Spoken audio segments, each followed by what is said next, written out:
Assalamualaikum warahmatullahi wabarakatuh. Ya, saya Dr. Taka Budaya, Magister Kesehatan, dan saya pendidikan S2-nya adalah mengenai manajemen rumah sakit dan mengenai kesehatan. Ya, jadi kalau sebagai dokter yang semakin paham bahwa pengobatan itu harus menyangkut masalah pencegahan, itu yang lebih murah.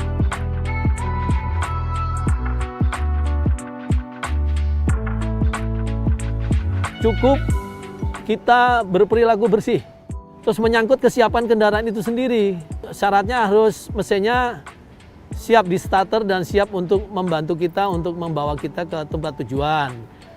Kedua, fisik si pengendara juga harus dipersiapkan. Kalau orang yang nggak terlatih secara fisik, otot-ototnya nggak terlatih, dia akan mudah sekali terkontaminasi penyakit. Tentunya kalau virus, bakteri itu ada di mana-mana. Bisanya mengantisipasi dengan cara hidup bersih tadi, siapkan antiseptik untuk membersihkan secara periodik fisik mobil, mulai dari pegangan pintu, mulai handle persneleng, sampai kepada yang detail panel-panel di dashboard. Kemudian secara fisik manusianya juga harus dipersiapkan. Dia bangun tidur harus ada punya blueprint sehat. Blueprint sehat itu dia harus yakin bahwa dia akan terpelihara kesehatannya apabila mengikuti aturan. Makan jangan berdiri, makan minum semuanya harus duduk supaya klep-klep yang ada di lambung ke usus itu semua berfungsi. Sehingga tidak langsung kena gravitasi, tidak melukai dinding lambung. Sehingga kita tidak mudah terserang penyakit lambung, penyakit pencernaan. Kemudian semua mengkonsumsi makanan dan minuman itu sehendaknya tidak berlebihan. Semuanya serba secukupnya.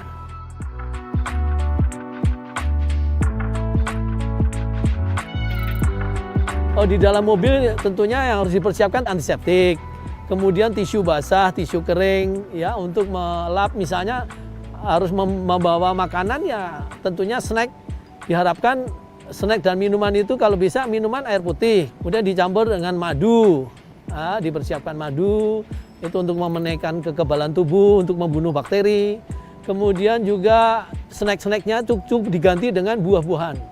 Buah-buahan yang mudah dikonsumsi di dalam mobil tentunya. Seperti jeruk, ya. Kemudian masih banyak pisang, ya. Jadi siapkan diri bahwa kita ini misalnya perjalanannya agak panjang, buah-buahan aja. Karena antioksidannya tinggi, itu yang bisa meningkatkan kekebalan tubuh kita.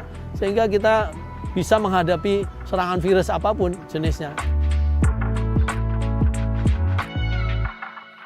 Zaman sekarang kan mudah sekali terbuka. Semua media sosial akan menyampaikan berita-berita itu, ya, bahwa misalnya daerah endemik ini terjadi demam berdarah. Ya, itu pun sudah merupakan sinyal bahwa kita jangan melalui daerah-daerah seperti itu. Jangan menginap di daerah situ. Misalnya lagi ada wabah pes dan sebagainya.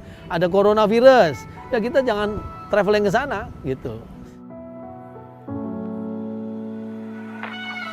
Nah, masker tuh sebenarnya nggak begitu perlu sekali karena sistem virus coronavirus ini penularannya melalui droplet infection. Jadi melalui percikan-percikan air liur, melalui makanan yang sudah masuk ke mulut kita, kemudian melalui kontak badan, atau kita memegang atau menyentuh barang-barang yang sudah harus dibuang, sampah termasuk, ya, cipratan cairan yang kita nggak tahu, nggak jelas dari manusia lain, gitu. Maaf, ingus, mungkin maaf ya, kencing, ompol dan sebagainya.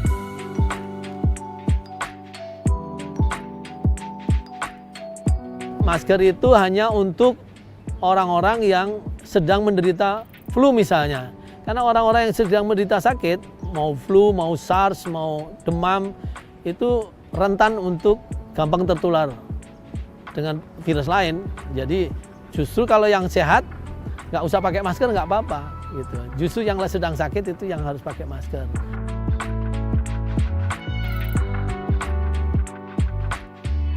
Iya, yang ikut numpang kita.